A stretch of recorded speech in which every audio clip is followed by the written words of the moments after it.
Hello folks, Pipeman 1861 here. We should do a blooper reel of this, I really should. I hope you all are having a good evening. We still are, because for us it's the same evening. Oh yeah, that does smell good, you're right. Anyway, just ignore that, folks. This is part 2 of the adventure in Europe. Last video we talked about getting there, and now we're there. So, we land in London. And we forgot to tell you all that we did have the 2 small bags, which were lightly packed. Oh, but we had a yeah. third bag on us, but it was totally food, like That's protein right. bars and stuff, Yes. so that we could have a more smooth time in London. We wouldn't have to figure out the grocery stores quite yet, because we knew it was going to be a little crazy, but... Yeah. So we were lugging a little zipped up tote bag full of protein bars and some potato chips in there. No, you left the potato chips at home. Yeah, because of my throat. Yeah. So we had the nuts; those were in there, and some like clove drops for my throat. That's right. Yeah. So we had a food bag too. So we get to London,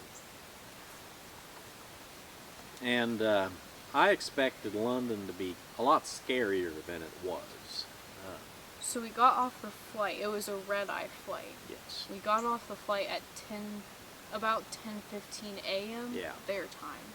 So this is Saturday, October 11th now. So fast forwarded a day by doing the red-eye flight. Yes. Oh, real quick, before we continue, since this is a pipe smoking channel, I probably should show you. Today I'm going to be smoking some Rever Plug by Gayworth and Hogarth, which I bought at the pipe shop in Edinburgh, Scotland. And I'm going to be smoking it in my beautiful new, it's kind of blurry, I'll probably post a picture of it, my beautiful new Peterson's Irish Second that I bought at Peterson's of Dublin. And we'll get into the whole story about all that later, but I just wanted to show you what I'll be smoking. First time I've ever smoked this, first time I've ever smoked this. You all are very welcome. So continue with... Okay. I'll talk while you light up. So, according to Kirk's Journal, we got our phones working at the airport, because when we landed, you turn airplane mode off.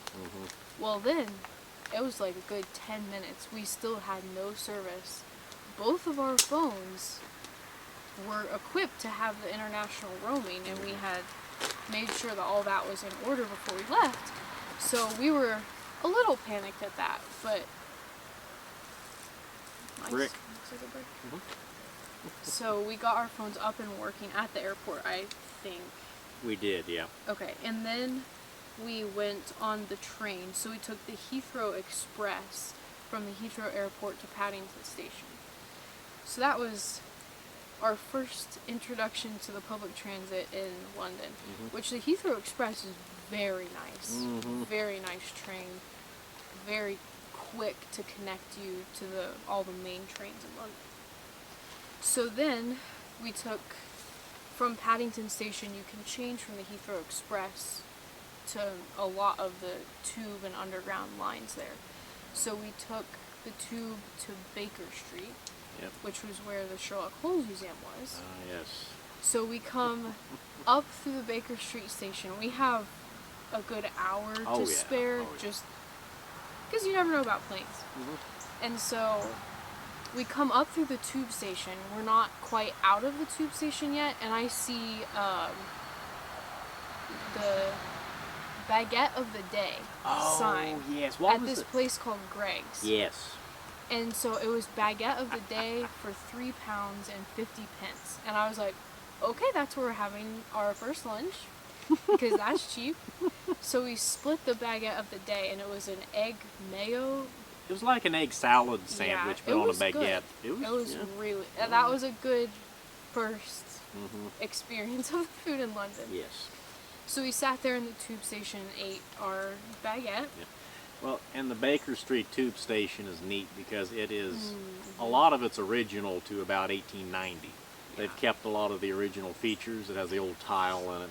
It's really pretty.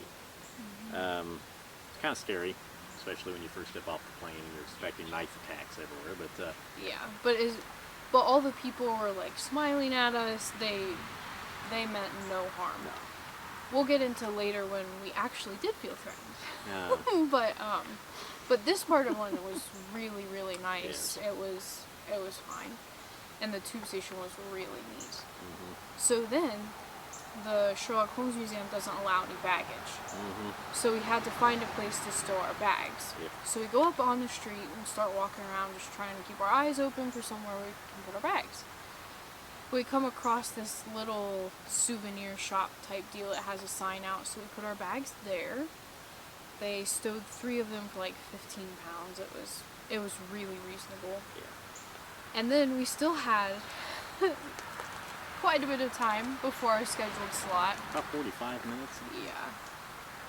So we went up, we just walked around the area. It was really pretty. Oh, yeah. Like, just way old buildings to us Americans. The people just live in them. It's wild. Like, you just walk past and, yeah, it's somebody's house just built in the 1800s. Everything is so old over there. It's really Yeah. neat, and they don't think anything of it because it is, you know.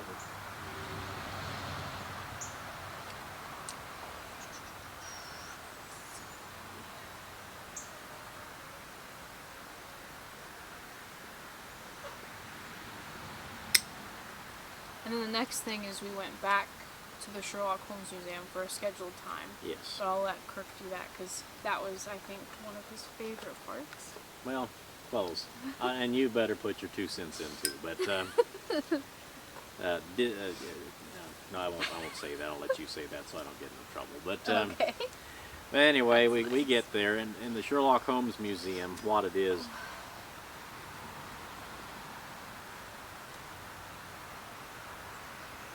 As I make my annoying pause for light. Yeah, this is pretty good stuff, by the way.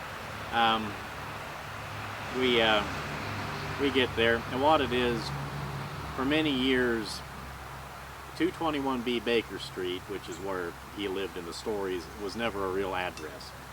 And that particular number on Baker Street belonged to a bank.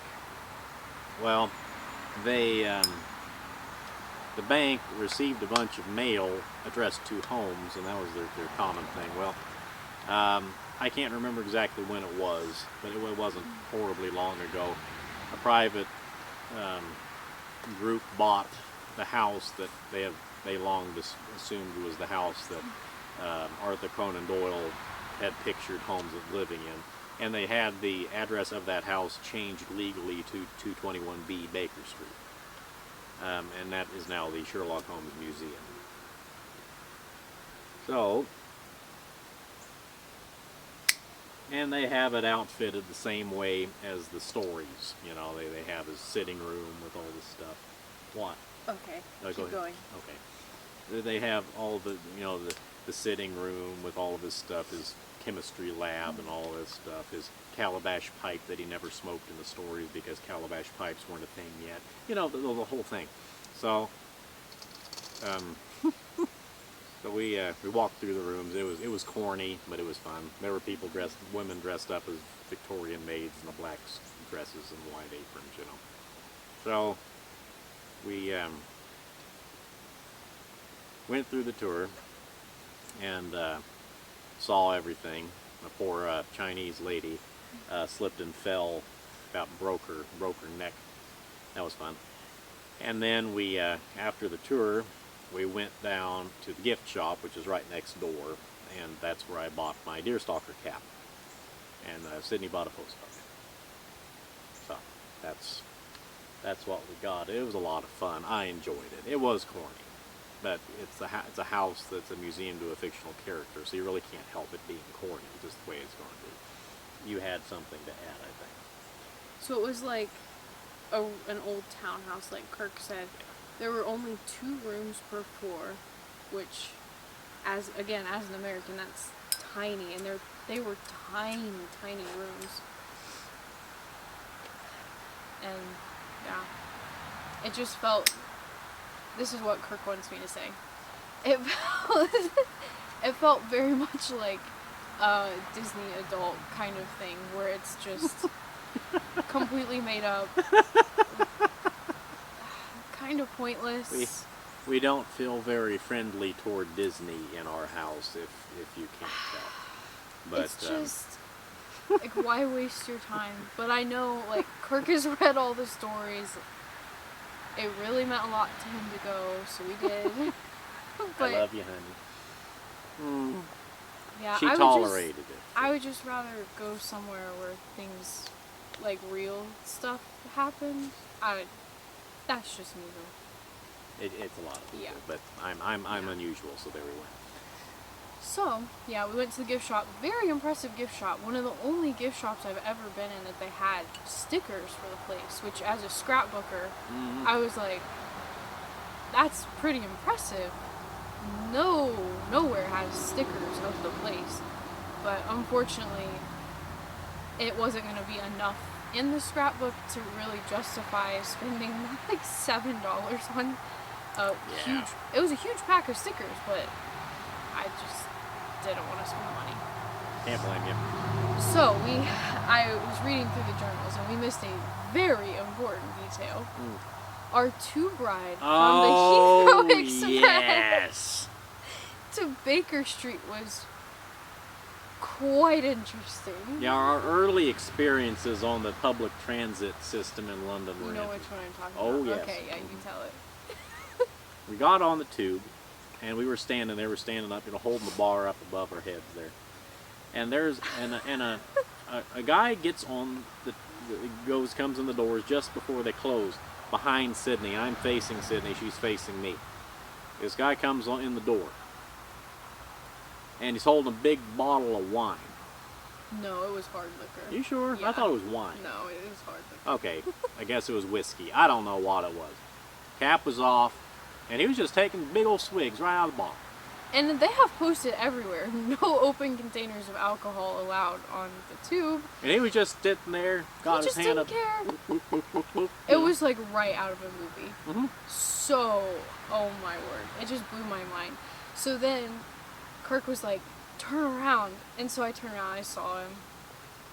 That I was got so I funny. got a picture. But the picture is not as good as it was in person. No. Because in person, the picture, he's like sitting down. Mhm. But in person, he was just there like leaning up against the the rail and just drinking away. It was very exceptional. Yeah, It was very good. Yeah. Oh, that was fun. I forgot about that. That's Yeah. good. Thank you. That's why you're here. But anyway, so yeah, so we did the Sherlock Holmes Museum. We survived the drunk guy on the tube, and we just had fun. It almost makes me wonder if he was a paid actor. That was too good. That was just too perfect. So we finished up at the Sherlock Holmes Museum, and then we went to our hotel. No, yes. First we went to the hotel to drop the bags off. Remember? No. No? We went to.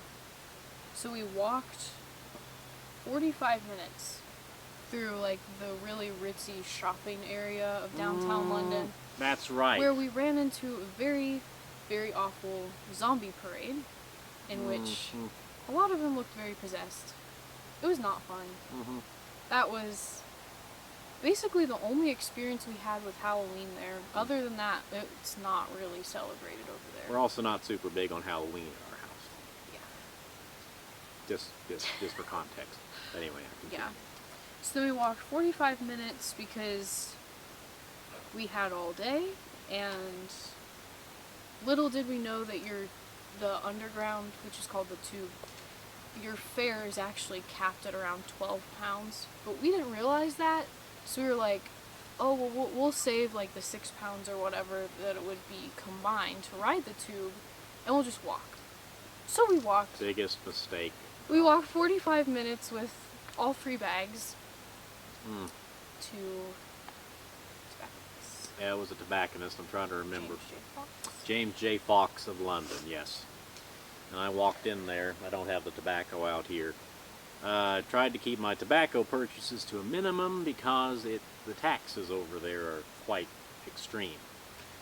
But Yeah. but we went in there because that particular location was where Winston Churchill got his cigars. And they had a little museum in the basement that you can go walk through. And we walked around. They had the chair that he would sit in the smoking room, the leather chair. Got a picture of it. Didn't sit down because we didn't want to destroy it, you know. And I think you could sit in it, but I didn't. And took some pictures. And then I went up and I bought, everything's in grams. I think I bought 30 grams of it. I did get 50 grams. Yeah, 50 grams. It was. Let me see. Yes, it was a Gaywith and Hogarth 1607 Jamestown plug. Is what it was. Oh yeah, it says right here. Haven't smoked that yet. And the highlight for me was in the little shop, or in the little museum downstairs. They had a taxidermy squirrel cigar holder. Oh, it was which awesome. Was so cool. The little hands were like this, Yeah. and you could stick your cigar in. It looks like the squirrel was smoking the cigar. It was cute. Yeah, That was cool. it was. So we and I bought the tobacco. So we then we walked to our hotel. Then we walked to the tube station to get to the hotel. Oh, that's right, because we had it. That's right. Yes. Yes. So let's see. So we walked right past the Ritz, Oh yeah. and then the tube station was like right on the other side of the Ritz. So that was neat. That was something that we didn't expect to see. Yep. The Ritz, London. Yep. Yep. So then we walked there, and then we took the tube to the nearest tube station to our hotel, which would have been a lot closer if they didn't have an entire tube line down. The Piccadilly line is closed because they're replacing all the trains and carriages. Yeah. And Because- it's going to open early 2026. So Yeah. if you are going there in 2026, the Piccadilly will have brand new trains and it will be really nice, but our walk every day to and from our room was about 15 or 20 minutes, Yep. which was fine, but just not as convenient as we had hoped for Yeah. based on, Google. yeah. Don't trust Google when you're planning your trip. The distances are very, very deceptive. But anyway, Yeah. so we got to the room and we dropped the bags off there. Our Yep. hotel, the Sapphire Hotel, it was in an old townhouse they converted. On the 4th floor, that was the steepest set of stairs I have ever had the displeasure of walking up. I tell you what. So we dropped the bags off, and then we rested for 15 minutes Yeah, maybe. not long. Because And then, well, we had the reservation at the Hard Rock Cafe, London. And before we move on to Hard Rock, so we got in the room, and we had taken a European-style cruise out of Florida earlier this year. Oh yeah. And we had noticed on that they don't have washcloths. Mhm. And we had our linens replaced every day, Yep. and they just never gave us washcloths. And we're Yep. like, maybe that's a European thing. Mhm. So we packed a washcloth just in case. And sure enough, we got in the hotel, and that was like the first thing. We were like, there's no washcloths again. And so we looked it up, and it's like a hygiene thing for them. They don't. It's like used underwear. Yeah. It's a personal hygienic thing. They don't like sharing it with anybody else. So then, after we discovered that, we were like, well, good thing we have one to last us 2.5 weeks. So that was a shocker. Not we kind of expected it. Yeah. So then we got on the tube and went to the Hard Rock, the original Hard Rock location, which is in London. It's a good thing we made reservations, because the couple that was in line in front of us did not have reservations, and they turned them away and said that they were having to take the reservations from the other location in London, which is not the original, but they were having issues, I guess. They were taking their reservations. So we got in, and Had a very nice dinner. yeah, it was good. Oh yeah, it was very good actually, and it was fun to be there because you've always loved Hard Rock. That was something you really wanted to do. I enjoyed it too, but it was a lot of fun. And of course, all the decorations, all the rock and roll stars outfits on the walls and everything. So now we had the jumbo hot fudge brownie sundae for For dessert. beds. Yeah, in the U.S., I'm sure you all know they've turned most of the Hard Rock cafes into casinos now, so they're not as easily accessible to get into, and so it was just nice to go back and to actually be in just a Hard Rock cafe, wasn't attached to a casino. Yeah, that was just really nice, because I grew up going to the Hard Rock cafes, and then slowly they've just all changed into casinos over here. So that was fun. And so then we walked back to the hotel. You were kind of nervous about that particular walk, I remember, because of the dark. Yeah, It was because it gets dark really early over there, and so we had like a 15 or 20 minute walk to the Hard Rock from the tube, and then of course from our room to the tube. So that's like an hour of walking in the dark in a city we didn't really know. So we looked up the Uber and we were like, oh, that price is a little high, so we're gonna chance walking, and we walked back. It was totally fine. No creepy, weird stuff happened. Yeah, it was totally normal. Oh yeah, everything went nicely. I honestly felt safer than Cincinnati. Kind of scary. It's kind of a sad social commentary in it. So, and of course, I'm sure we didn't go to the absolute worst places in London either. But so we got back to the room, did some things, went to sleep, and consult the records here. Yep.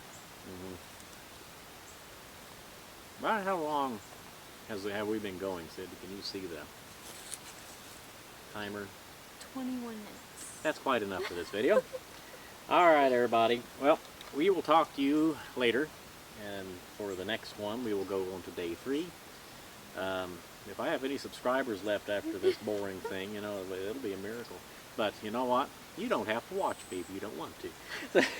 Anyway, everybody, this is Pipe Man and Mrs. Pipe Man, 1861, saying goodbye, good luck, may the good Lord take a liking to you. I hope I'll see you all again real soon, and as always, happy smoking.